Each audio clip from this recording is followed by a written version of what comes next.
All right, I am back home, and it is time to finish up the beadwork on the other side.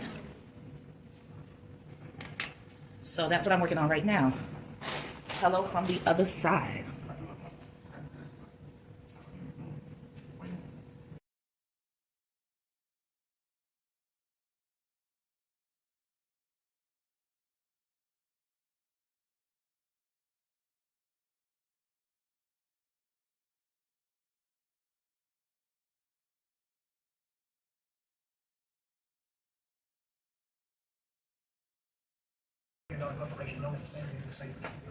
All right, I gotta tip this a little bit.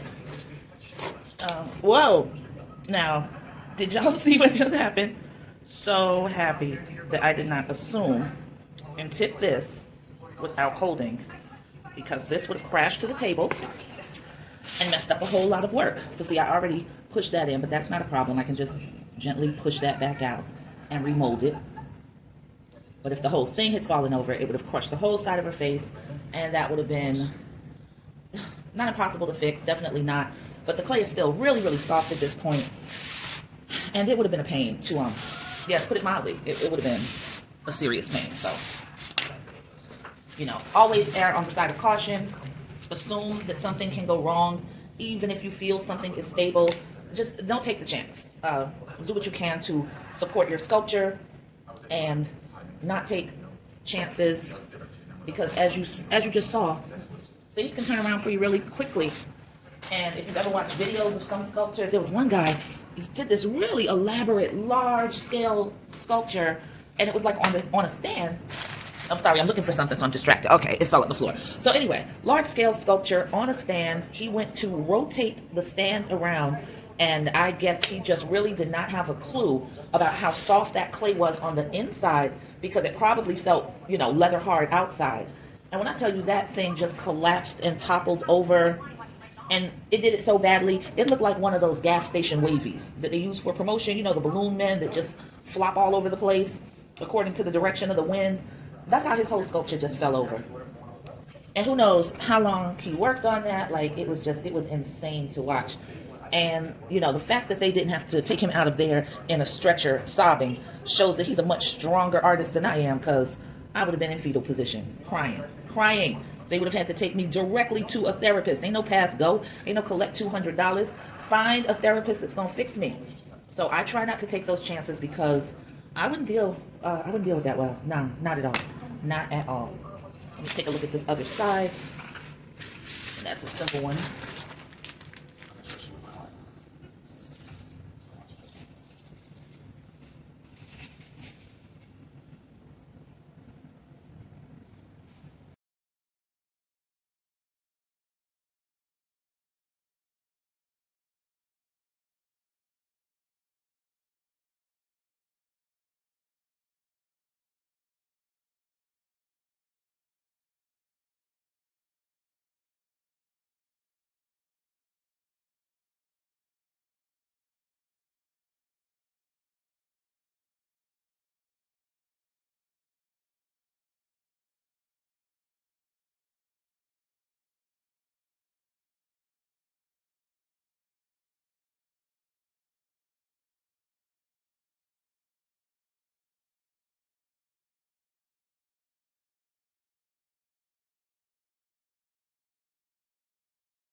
So I'm sitting up here, I'm like, what the hell happened?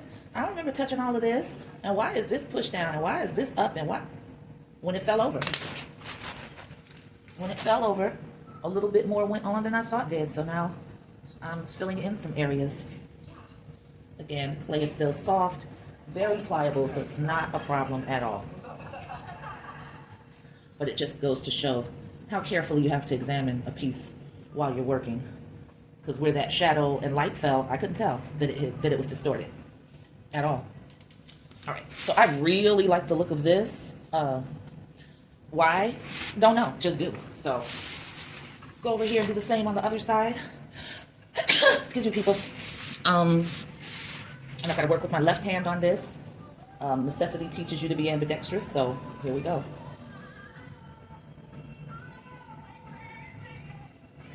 I have to go sort of slowly with my left hand.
This is premature because, there's still a lot of work to be done.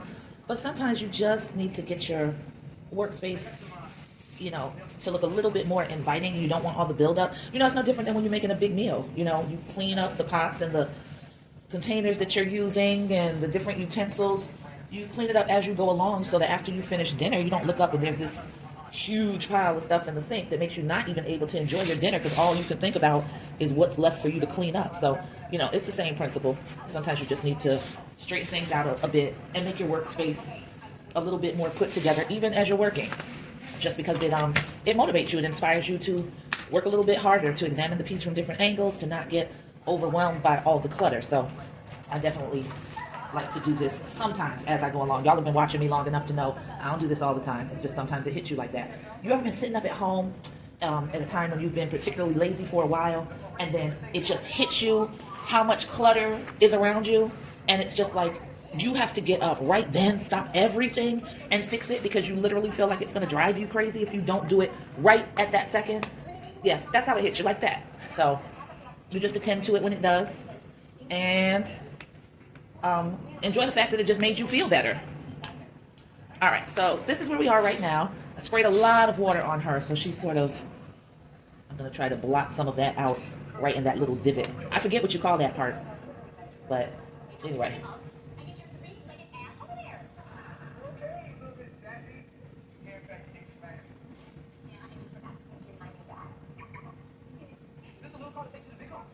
All right, that's good enough.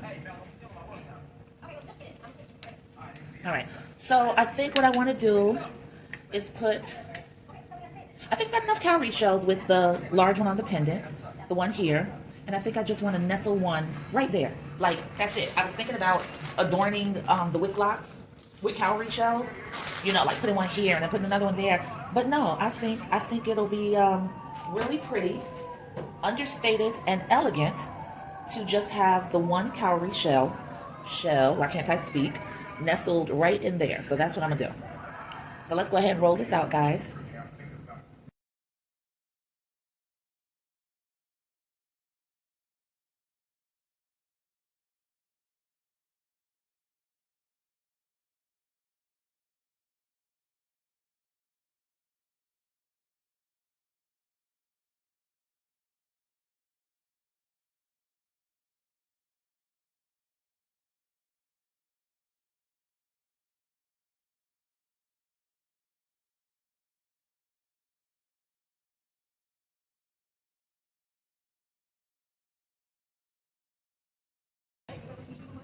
All right, so there's my cowrie shell, and I'm just going to, I'm going to use the needle tool because the space is unusual, and just gouge it and put some of the horrifically stinky slip inside of it, and then press that piece into place. So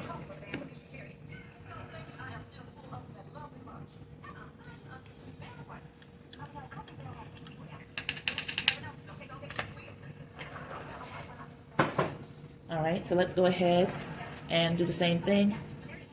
We can put some deep scores in even while handling it gently with the needle tool.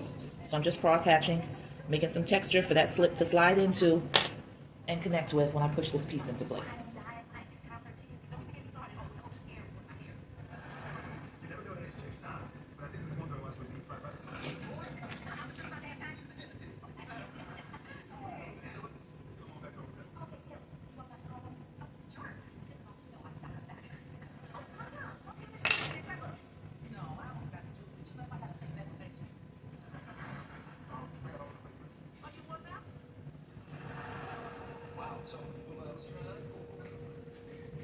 And I'm just using the needle tool to make some deeper impressions on the texture that I already created.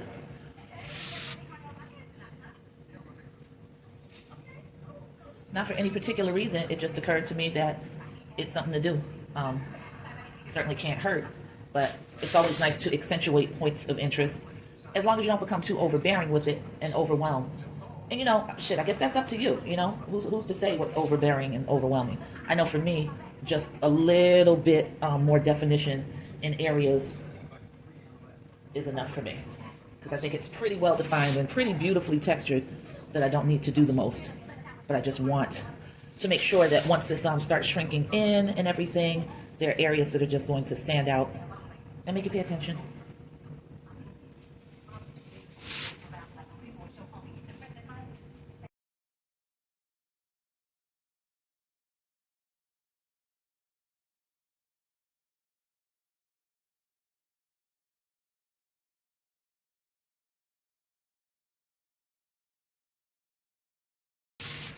All right, so this one, she is going to stay out all night.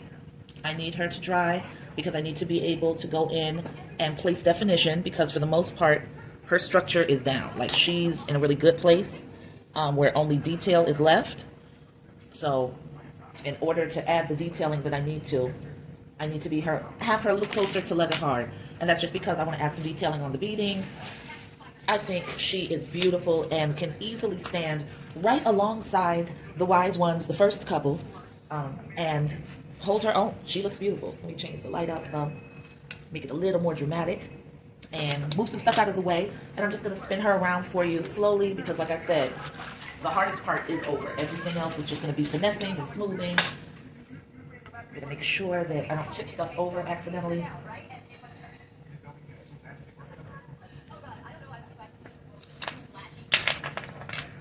I'm going to move this out of the way for a second because I'm not working with it right this minute.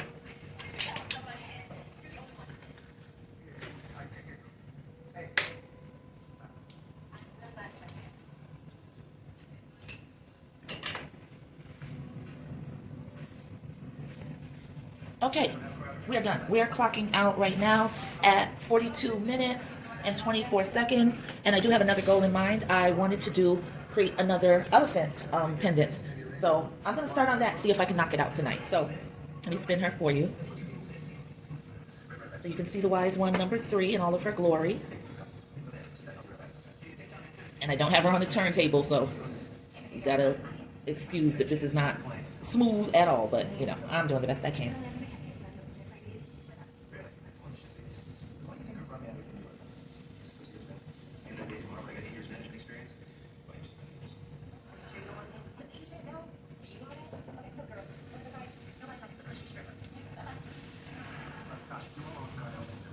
There you go. So I think she's gorgeous. And I'm going to take a couple of shots right now from the camera roll so you can see the detail at this present stage. All right? Peace.